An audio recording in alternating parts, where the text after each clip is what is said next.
go. It's episode 17 this week, isn't it?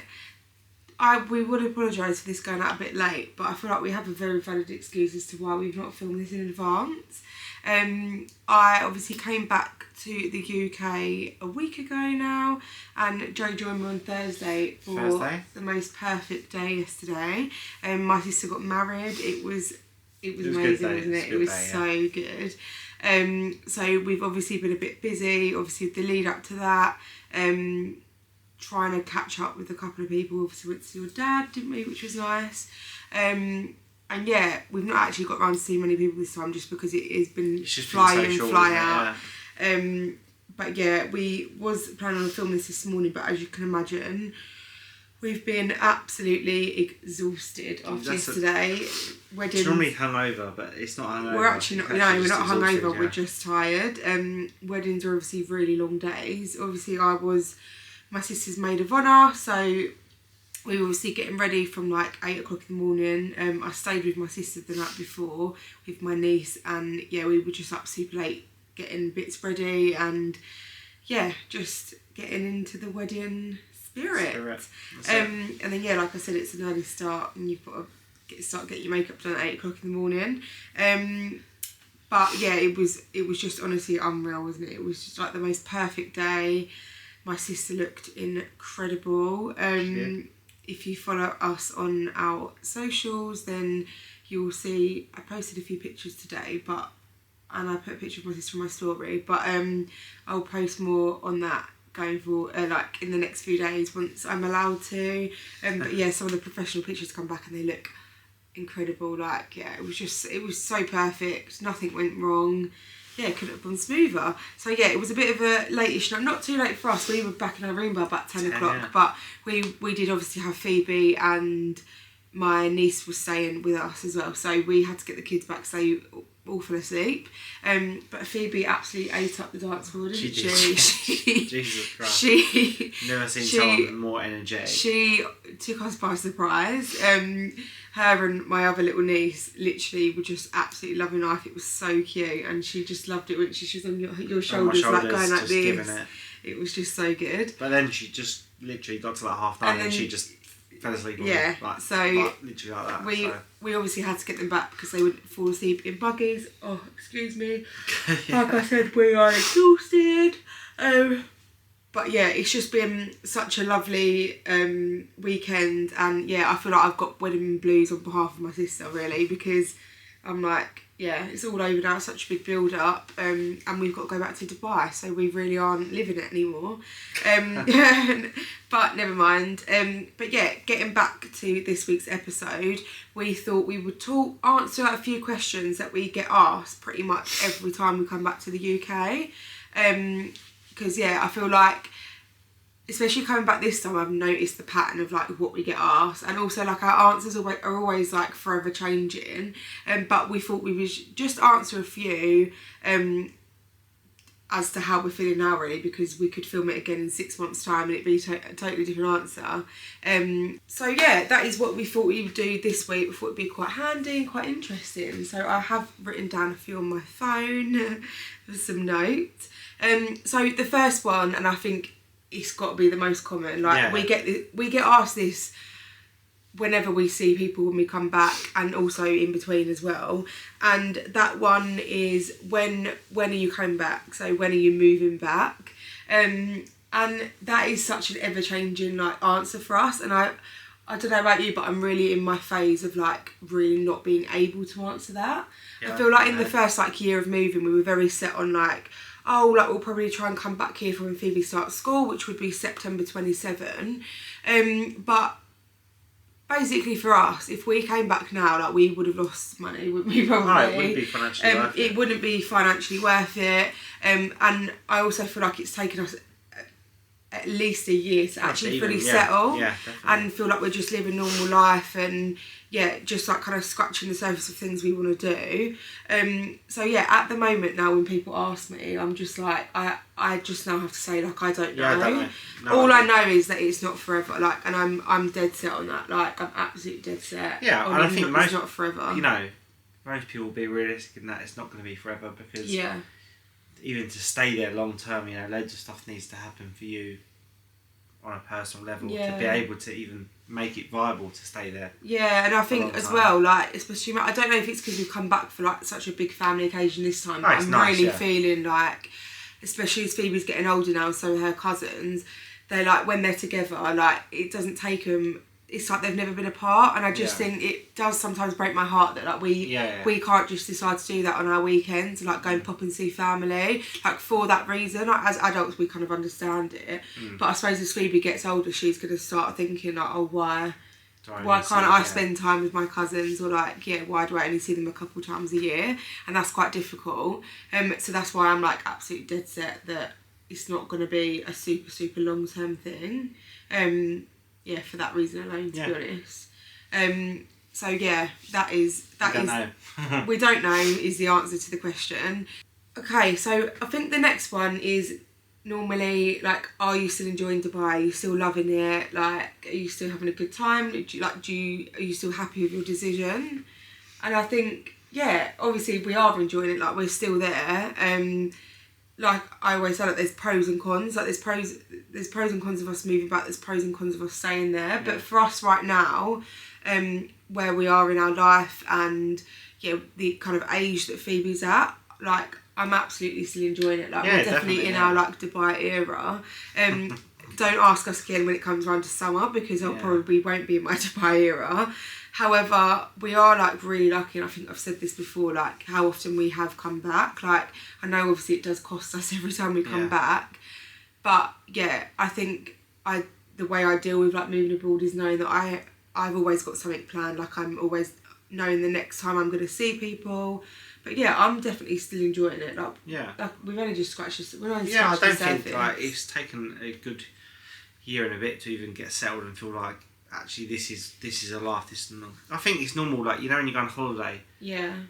When you come back from holiday, you feel depressed for a few weeks, and us coming here is like basically, you know, the equivalent of us doing a holiday, because we're doing a trip from where we live. So we'll go back and we'll be a bit down, won't we? A bit down and stuff like that. But then again, you just, what's the next thing you're going to look forward to? You know? You're doing normal. You know. You're back into the swing of things straight away. Like, you're back to work Wednesday. We literally land like Wednesday 1 a.m. You're back to work that day. The next day Phoebe will be back at nursery. Like, it really is like back into like normal life. Like, which is life, isn't it? You're not going from one holiday and then we're going to check into a hotel and exactly. It's back to washing, chores, all the rest of it. But washing, I'm going to work. No, I'm going to be doing all the unpacking. But that's definitely, again, like another common question we get asked, like, are we still enjoying it? Are you still happy? Yeah. And we're definitely still happy with our decision. Like, and Phoebe's happy. Like, if we, I think if I see her not enjoying it, you know, she's obviously a toddler, but there'll definitely be signs of like she doesn't like it, and she thrives out there. I think that's what I mean by the fact that as she's getting older, I know it's not forever, because I do think, like, maybe not in the next year, but I think after, like, when she's like nearing more like 4 years of age, I think like she's gonna start. You know, we could face a time where we come back and she doesn't want to go back. Like, do you know what I mean? Because she's had such a good time, and I think that's when it starts pulling on your heartstrings as parents. Like, is now the time that we move back, because she's actually like struggling with it a bit more. But obviously, like, we cross that bridge when we come to it, and she's always going to be our priority. So if things start becoming a strain for her, or she's not dealing well with the backwards and forwards, and that's obviously absolutely when we'll have to make a decision. If she says she doesn't like it, I'm getting on the flight the next day. No, give 2 days, because she'll change her mind. Yeah, exactly. Exactly. It's aimed at me. I would like people. I get asked a lot, like probably more so when you're not there, maybe, like, how are you? Are you still okay? Like, how are you finding it? Have you got friends? Like, how are you finding being a stay-at-home mum? And I've touched on this before. Like, I do find on the whole parenting a lot easier out there. Like, because Phoebe has just so much more freedom. You know, again, like, I don't actually need to work, which for me, like, I know that doesn't suit everybody, but I'm loving it. Like, I'm finding myself again, which is really, like, I have the time to do that, which is such a luxury. I'm getting to, like, see Phoebe grow up. You know, I'm not having to, like, drop her off at nursery at silly o'clock in the morning and pick her up and put her to bed. You've got time to work on the stuff that you want to work in. Yeah, exactly. Content and everything you do. Yeah, exactly. So, like things like that. You're even though you are, by definition a stay-at-home mum, you're not. Yeah, I feel like as recent, maybe like the last month or two, I now would start saying, I do like social media just because I actually have jobs coming in, and it's a lot different, and I'm actually having to really prioritise my time and actually think, right, I've got to do work as such. But again, I'm loving that, and I feel like these opportunities wouldn't have come up for me had I been here. I think it would have just been, back to the everyday mundane, going to work, coming home, not seeing not doing dinner times with Phoebe, all of that kind of stuff. So I feel like how can I say anything negative about it? Because it's hard. Parenting is hard, whether you're working, whether you're not working. There's always hard bits of parenting, but it's such a luxury that she doesn't have to go to nursery. We've chosen for her to go to nursery. We get to sit down as a family every single evening and have dinner, and again, I can do things for myself. So there's no way I'm going to sit here and say I'm not enjoying that, because I am. So one, obviously, I get asked on the opposite side of that is, am I enjoying work? You've got a gun to your head. Yeah. Yes, it's different nature of what I do here compared to what I used to do back home. And ultimately, I do enjoy it. It's work. Yeah. I think 90% of people wouldn't sit and say they love work. Yeah. If I could choose not to do it, I probably would. Unless my boss is watching, then absolutely not. I'd do it for free. But no, overall, on the whole, I'm working on a good, iconic project, and it's a once in a lifetime experience I'm going to have. So yeah. And you work close to home, don't you? That's I work. My commute is 15 minutes, so I can take Phoebe to nursery if I need to. I get home at a reasonable time and we can have dinner together. So, on that respect, it's absolutely great. Which we absolutely wouldn't be doing if we was here. No, when I was working in London every day, you're looking at least an hour commute and then getting back from stations and stuff like that. So, I do enjoy it on that respect, definitely. And I'm happy. If I'm ever not happy with a job or where I'm working, then I'm not one to sit there or change it. Yeah. I don't chop and change or frequently or anything like that at any given moment, but I'll always make a change if it actually affects me. Because we didn't move for a bad work-life balance, did we? We actually moved for the opposite. I didn't want to move to then be working till 9 PM every night. Yeah, exactly. Not paying me that sort of money. No. A next one. So the next one, which is always a difficult one if we don't have any plans coming up, is when are we going to see you next? And I think we was discussing this the other day, wasn't we?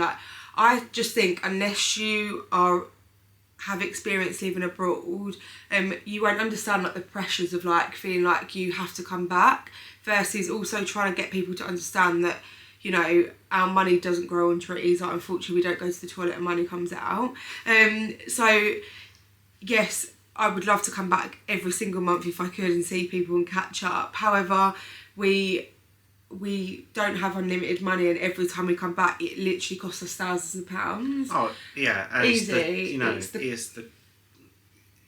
If we do it so often, it's the getting Phoebe stuff ready to come back. Yeah. It's a lot of upheaval all the time for Phoebe as well. Luckily she's quite good at adaptable, but it does take a couple of days, doesn't it? Yeah, and it's not the smoothest thing. I normally have to come on my own because obviously you've got annual leave that you're limited by. And I think it's just trying to get people to understand that when we come over, it's not free. So we would never ever put pressure on anybody to come and visit us.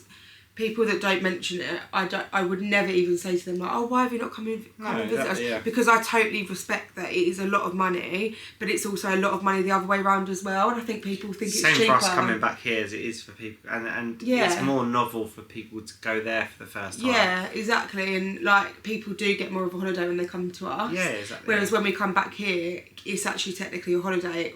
Although it doesn't feel like a holiday, we're not staying in the obviously we're fortunate that we've got the space at my parents to come and stay here, but it's not a holiday, and it doesn't get treated like we're on holiday.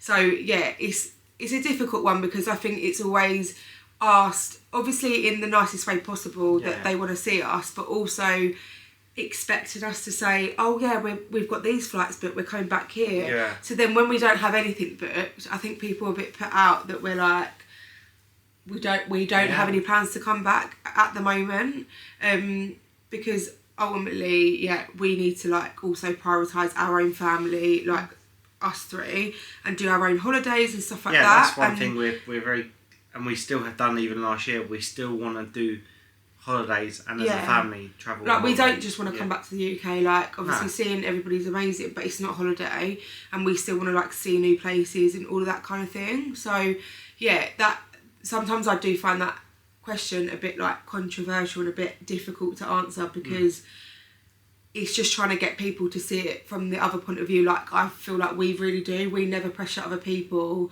or ask them when they're going to come and see us, because I totally get that it's a lot of money. Yeah. So it's just like... Yeah. If we said to other people, well, when are you going to come out and see us? They'd be like, well, we don't have the money. Yeah. It's like, okay, we'll then see it from the other point of view. Yeah. Which I suppose if you've not lived abroad, maybe you wouldn't understand, but then I think maybe there's a perception that we just have so much money because we live in Dubai, and that is... Exactly, it's tax-free, so we must be loaded. Yeah, which is not the case. Unfortunately. No. So the final question that even we've been discussing a lot personally between us recently is if we are going to carry on renting or we're going to buy a property out there. I think for us, yes, it is slightly frustrating. Obviously, when you're renting, you're like technically throwing money away. However, for us, the flexibility of that really outweighs like that like side of it.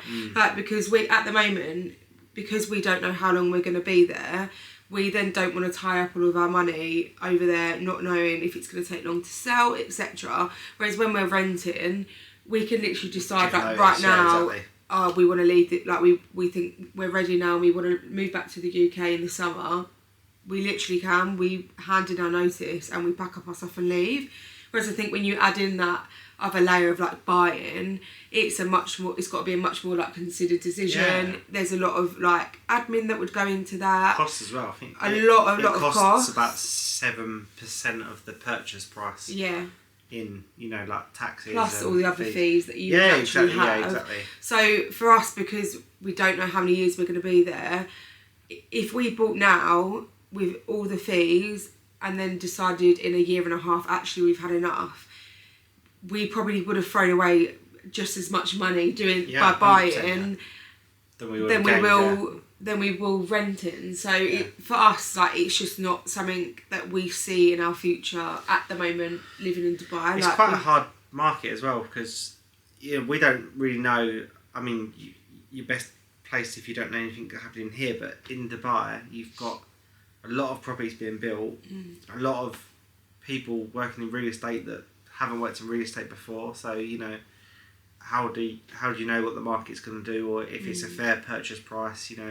I don't think there's less. There's a lot of unknown for us, isn't it? We don't feel like we know. Yeah, exactly. Obviously, the market in any country is obviously ever changing, but we don't know personally enough about the market. Whereas in the UK, we kind of have an idea, don't you? Yeah. If the market was slow in the UK, then it'd also be slow buying. Whereas if that's the not the market took a dip in Dubai and we wanted to come back here, we could potentially be looking at being trapped there. Yeah, exactly, because we have all our money like tied up. So for us personally, that is just not something that is on our radar at the moment. Not yet. No, not yet. So that is episode 17 done. I hope you found it useful or interesting, and also like if you obviously get asked the same questions, then you probably understand how we feel. So I hope you enjoyed, and if you have got anything else that you want us to speak about, or if you've got any questions for us about what it's like moving abroad, anything like that, make sure you do send us a message or pop it in the comments below, and as always, make sure you are subscribed so you don't miss any episodes. And we hope you have a lovely week, and we shall see you again next Sunday. Next Sunday, yes. Yeah, exactly. Manifesting that. Okay. Bye.